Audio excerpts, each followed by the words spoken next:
Record, hold, hi. Super bright.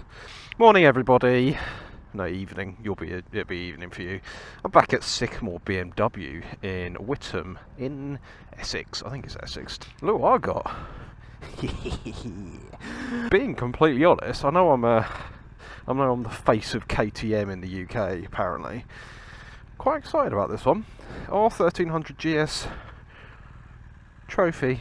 This is the more kind of knobby one, or the one that if I was going to buy a GS, this would be the one I'd get. It's a trophy, it's the more off-roady one. It's a bit stumpy, a little bit shorter, a little bit more enduro riding style. Whereas if you look at things like the 719 and you look at the triple black, they're a bit more touring focused, I guess. That is my KTM Super Adventure S 2021 model, so same as 2021 to 2023. I assume 2024 model as well. I'm going to tell you what I think comparing this to that, because I was having a chat with Mr. Bruce Smart from Teapot One fame, and he said this is surprisingly better than the old 1250 in form of like a bit knobby factor. It has got the Akrapovic can, which you can't apparently you can't call that sports silencer because it is titanium, but it's slightly heavier than the original. I hated the look of this thing when it came out. I thought it looked really crap, but in person it actually looks quite nice. On the 1250 these were all painted and the paint used to flake off them quite a lot. These are now like Cerakoted. I think they are much nicer finish. The bike in general is just really nicely finished. This whole section here being covered up, I thought it looked really tacky, like plasticky. It doesn't look that bad in person. It looks quite nice in person. There is one thing I need to do before I test ride this bike.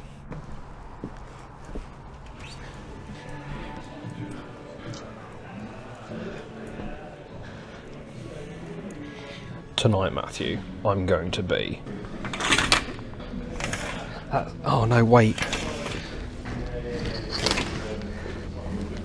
Oh no, wait.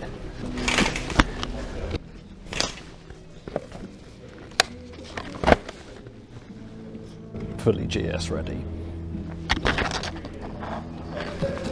Let's go. Hello me. Sun is really low this morning and it's bloody freezing as well. It's like I think it's like 6 degrees. So on this one, power button. Screen comes to life. It's got a bit of a V-Strom whine to it, like a belt whine, if that makes sense. I can't believe how much smaller it is. It's just such a smaller form factor of bike. It's got a picture of a coffee up here, so you know when to go to your nearest Starbucks. If you're a regular watcher of the channel, you'll know this, but if you're new to the channel, if you are a spec shoot warrior, so you want me to read out all the specs, it's not going to happen. I'm not about that. I'm more about how the bike feels to ride. And if you live by the Roadscraft or IAM manual and you think a polite vest is applicable all the time, probably not the video for you. I'm just going to put my phone in this new port that's actually big enough. Gerbing gloves on. The other thing to mention, which I'm not sure on, it seems like a lot of bikes are doing this now, is the indicators and the brake lights are on this, rather than there's no brake light there. So I would want to tail tidy that, but I don't know whether you can. So yeah, I'm at the lofty heights of 5'9" with around a 31-32 inch inseam. I can get both feet down, both sides. They're not on tiptoes, but they're like that, if that makes sense, so that I'm not flat footing. It has got electronic suspension, I think. My vehicle, this is the only thing with the GS, is as soon as you know how to use the screen, it's fine. If you don't know how to use it, it can be quite awkward. Settings, assistance, system settings. So this is the only other thing, is it's very German. If you must put everything into a logical way. My screen is so easy to manage. I said this before, but my mum's not a tech wizard. She can use an iPad and stuff. She would be able to change the suspension settings on my bike, and I'm sitting here going, oh, I'm sure it's here somewhere. I do have a feeling that turning off the traction control is going to be really awkward, whereas on mine it's really easy. Oh my god, there's so many menus and stuff. It's only got 3 levels of heated grips, but if that's anything like the old GS, nuclear, or slightly more nuclear. Right, let's get a go, shall we? I do like this. the sort of quick screen. That's very useful. Right, 1300 GS trophy. Is it as good as a KTM? So the one thing I've noticed already is they've changed so much on this bike, yet I do just feel like I'm riding a GS already. The biggest thing for me is how small this feels and how light it feels. It almost feels like I'm riding a, I don't know, an 800 or an 850 or something. Go round you. As per usual, it is very, very balanced. To caveat, I've ridden the 1250 GS quite a lot. I know what the 1250s like to ride before anyone starts sort of running in the comments like, meh, meh, meh, meh, meh. The one thing I have noticed straight away, this is probably a Euro 5/Euro 6 thing, but the shut-off on the throttle is very abrupt. Look. That's probably something that will be sorted with a remap, so BHP UK, give Bruce a shout. Even when you're in low revs, like I'm only doing 3000 RPM, it just, there's a big dump there. Everyone thinks on my channel that I absolutely hate GSs. It's not true. I think they're brilliant bikes. The GS 1250 for me, brilliant bike, and for someone like Bruce, like Teapot One, someone that uses their bike to get around and that's all they use it for. Bruce uses his to travel across the country all the time, which for him, it's perfect bike. You don't need it to be super exciting or that kind of hooligan at the weekend. I use my bike for that as well, but I also want to ride it like a twat, if I'm completely honest. I want to be able to ride fast at the weekends and enjoy myself, and that's what the 1250 didn't do for me. You could ride it hard and you could push it really hard, and going down a piece of road, a windy bit of road, it did everything, and it would almost arguably be quicker than my Super Adventure because it just flattens everything out. It can do it, but it always felt like it didn't want to do it. Like it much prefers being at like 50 mile an hour, gently sort of carving through the lanes, than being at 75, 80 mile an hour. Whereas my KTM, it wants to be ridden. It encourages you to ride it hard and to enjoy it and really sort of throw it around. Whereas the 1250 just didn't for me. And it's a brilliant bike, but it just, nothing interested me about it. It was a bike that had a purpose and to do a job. It wasn't a bike to enjoy. So I completely get that you can enjoy it and you can sort of like rag it and all that sort of stuff before someone kicks off, well, I've overtaken sports bikes on my GS. Yeah, I'm sure you have, but they're enjoying themselves. From all of the reviews and all of the people talking about it, it sounds and feels like this has got way more punch to it, even though the figures don't actually state so. Whoa! Ooh! Hello! Okay! Okay! Hello! That picked up way quicker than I thought it was going to. We are in dynamic mode. Bloody Nora, yeah, definitely picks up more than the old one. Just while these guys are here, let's put it in road mode. Shut the throttle. Right, we're now in road, so let's see if that's any better on the dump. Yeah, okay, that's slightly better. So in dynamic mode, it's a little bit choppy, whereas at the moment, oh, it's still there. Actually, standing up, it's really comfy. It's sort of, I mean, it's perfect height for me. So Pete, if you're watching this, mate, you might enjoy that, mate. You might enjoy that. But that's really comfortable standing up, and you can flick it. Look at that. Okay, BMW, this is very good.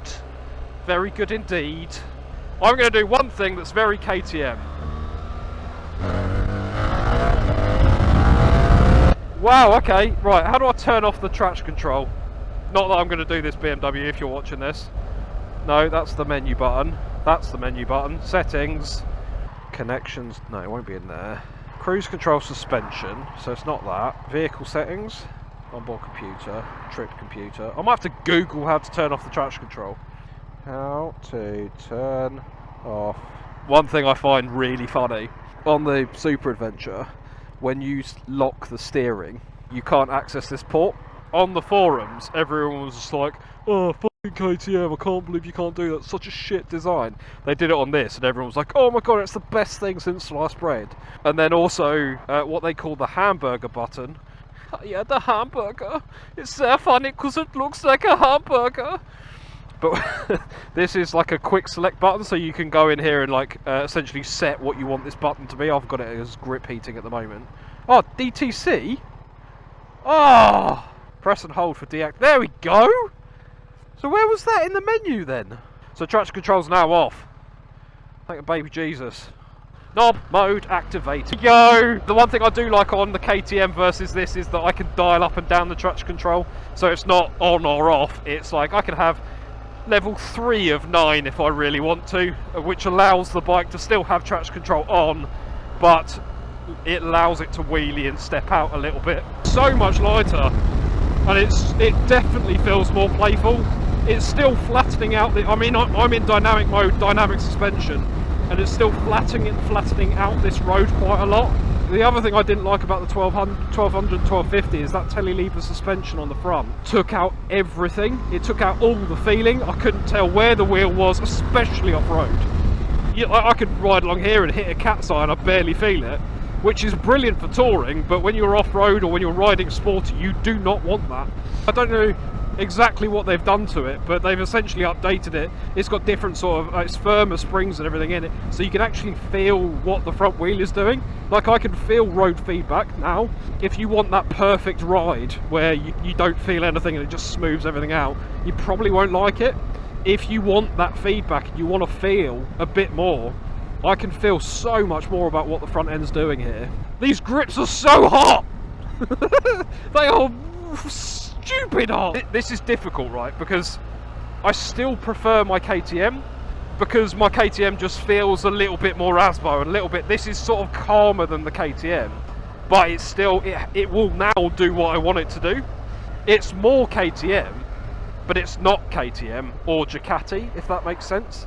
It feels lighter, more nimble, more flickable. Like, I mean, look at that. It's just so quick to change direction, which the old one just felt like you were trying to wrestle a whale around the road. So it definitely feels like a more, literally as Teapot says, it feels like it's a GS that's got divorced, has some load of spare money, so he's decided to get himself a motorbike, and he's decided to go to the gym, start looking after himself and getting fitter and start running in the afternoons and stuff. Yeah, this feels like a new bike. It feels so much more nimble. It feels like a different machine. Oh, I'm getting really excited about GS. Why am I getting excited about GS? Oh, the Mitchell brothers just got taken a hit. But like, just literally just then lit the back wheel up, and it doesn't feel like it's, the old one would have shit itself, whereas this one just feels like it's all, it doesn't matter, it doesn't care about it anymore. I don't ride a GS like this. I ride a GS all like upright and all sort of proper, because that's how you ride a GS, and I'm riding this like a, I mean, my knees are forward like I'm on a supermoto. Let's see if we can do 2 cars. Let's gently get up to speed, shall we? A 32 definitely road legal speeds. 30 mile an hour, second gear.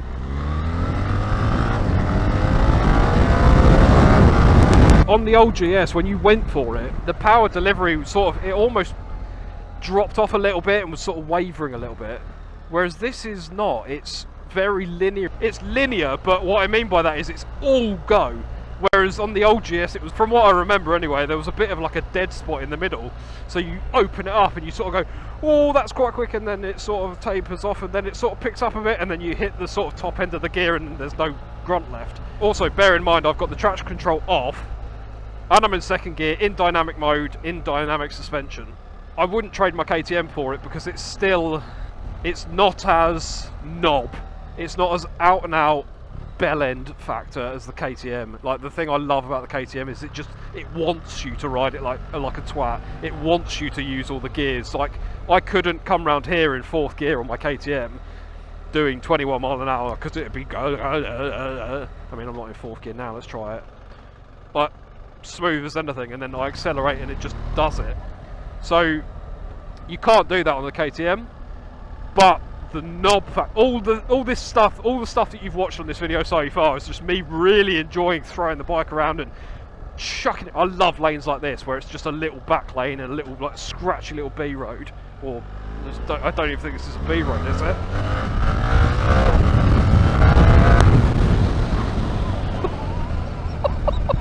This now does it, which the old BMW did not do. Like when I get off my bike, like I've got a smile on my face and I turn around and look at it like, yeah, love that thing. Like, that's my bike. That is my bike. Oh, I love that thing. That's the feeling that goes through my body, whereas a GS doesn't really do that for me. This one possibly, once it's got some like Outback Mototech crush bars on it, some Denali lights, and it's a bit chavved up a bit, I guess, and it's hilarious. I did a 1250 video, the one that I mentioned earlier. I had a bridge like this, and I left a bit in where I went, yeah, it doesn't really have the character I want it to, and then I popped a wheelie over the bridge and laughed, and every single GS owner in the comments is like, oh well, he says it's not very characterful, and then he laughs like that. And I'm like, oh, chill out, mate. There's no form of like worry, like it doesn't feel like it's unsettled on the road. It just has a bit more play factor in it.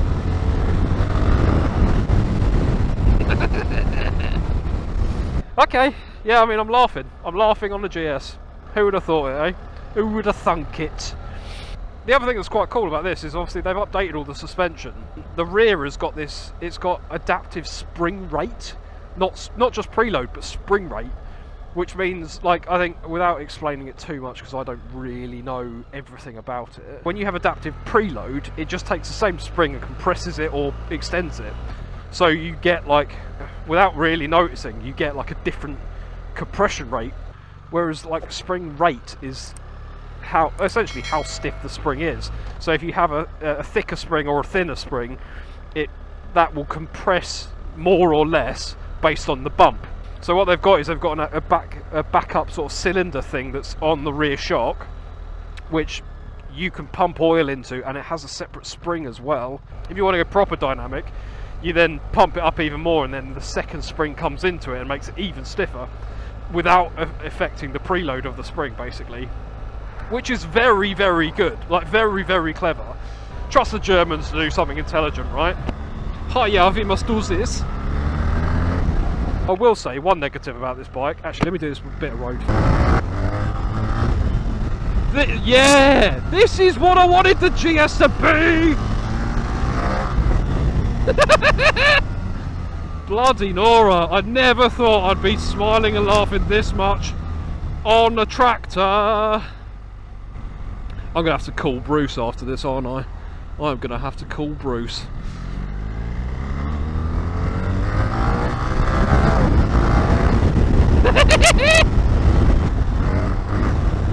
Another third gear power wheelie. It's becoming a KTM! This is bloody brilliant! The quick shift is smoother at speed, but it's not smooth. While I'm behind this car and van, one thing that has annoyed me, not annoyed me, but you could have tried harder, the TFT is literally the same as the current GS. I mean, it doesn't look out of place at all, and it's still a very good TFT. More of that could have been screen rather than screen in the middle and sort of bits around the side. That's like, everything now is a 7-inch TFT or bigger, and BMW do like a 10.5-inch TFT on the RTs.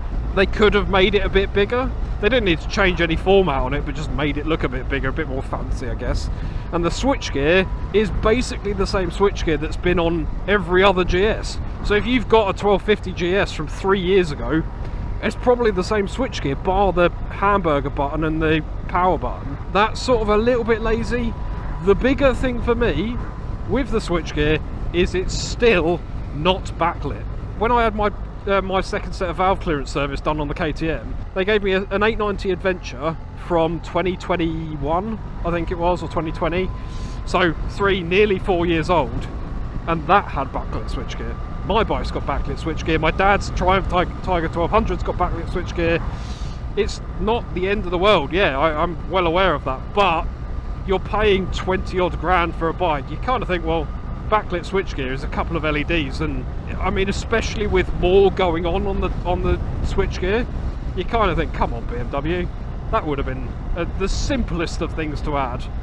Slow down a bit so you can hear me. The other thing that's really nice is the overtakes feel like you've got a shed load of reserve power there now.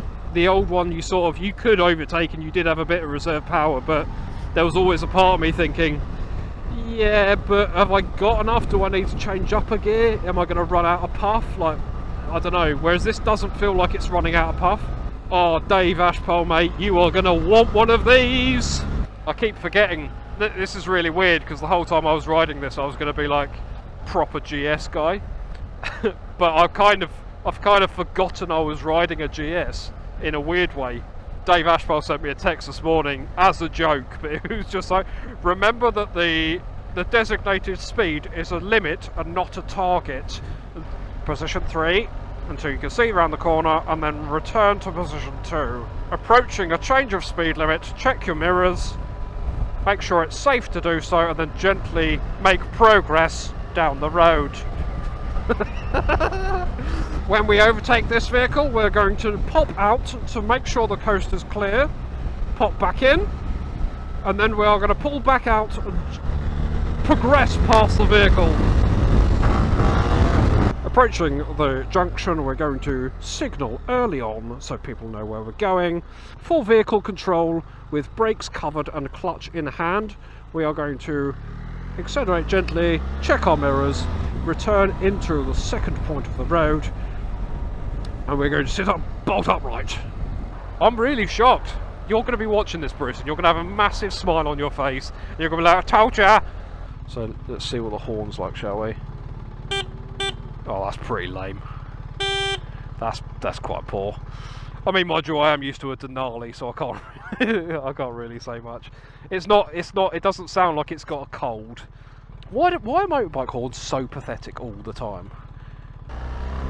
Negatives for me, I guess. The quick shifter is still lumpy AF. Mine is lumpy down low sometimes, but when I'm on it, that is buttery smooth, whereas this isn't. The blipper's fine, they're always fine on GS's, but look, I mean, I'm doing 4,000 RPM, and it's just like that. That's what it is. It's got that real lumpy on and off on the throttle. I think that's a Euro 5 thing. I mean, just look at that. Like that could give you whiplash. But yeah, overall, I'm very, very impressed. It's a bike that I would actually consider buying. I don't think I've ever said that about a GS before. Third gear, fourth gear. Would you upgrade from a 1250? Like, if I had a 1250, I would upgrade, because this is more my type of bike. If you're not looking for that knob factor and you're going to go for like a 719 or a triple black, it's not rush into the dealer and spend 20 grand. Good. If you've got a 1250 that's a 2020 model and you're coming up for renewal, 100% go for one of these. I think it's worth it over like a cheap 1250. Would I buy one? I would buy one, yes. Would I swap it for the Super Adventure? No. Like, no, I wouldn't, because it is very good, but it's not knobby enough for me. It's not got that ASBO factor that I really want from a bike. You can definitely ride it ASBO, and it doesn't kick off about riding it ASBO. Fair play, BMW, fair bloody play. And actually, shall I go and fill it up? Because that's a nice thing to do, isn't it? Easy to find neutral. Oh, that's the centre stand. That's the side stand. Power off. Oh, the bike just lowered itself then. Just because I've used all that fuel. It does look a little bit more sleek. I don't like that look of it, where you've got the radar exposed. I think it looks a bit slim and tall in the middle. It looks weird. Whereas, like that, looks quite cool, doesn't it? I don't mind that front headlight, you know. It's obviously a projector, and these are like active headlights. Obviously it won't happen now, but they like, whereas mine's got like cornering lights, this does the same thing, but it's all on that. It's all in that instead of having separate cornering lights, which is quite cool. Yeah, I like it. I can't lie, people. I do like it. I've made an absolute mess of it. Sorry, Sycamore. Oh, it's got downward hill hold control. That is useful.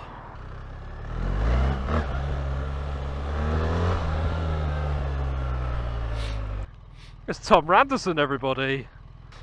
This is very fucking good. I had a lot of fun on it. Yeah, do you want to buy one? I wouldn't be opposed to buying one. YouTube, that's how you sell a motorcycle. Yeah. which is weird. It's not knobby like that, but it now doesn't mind you pulling wheelies and stuff. It will now like pop a wheelie over a little hump and stuff, and it feels like it wants to play. There you go. So that's if you want a GS, get this one. Maybe not the 719 because that's a bit old manny. Get the Enduro one and do some wooloos and stuff. I'm going to spin it round. I took the photo of this bike in front of the Sycamore sign, and I put my bike next to it. My bike was easier to move around off the stand, like just kiting around the car park. Still very easy though. I've made a mess of it. Sorry. Yeah, it's a bit. Sorry. Right, thanks for watching, everybody. I'm gonna go and get coffee, go over to Gerbing. Oh, ow. And I'll see you in next week's video. Bye.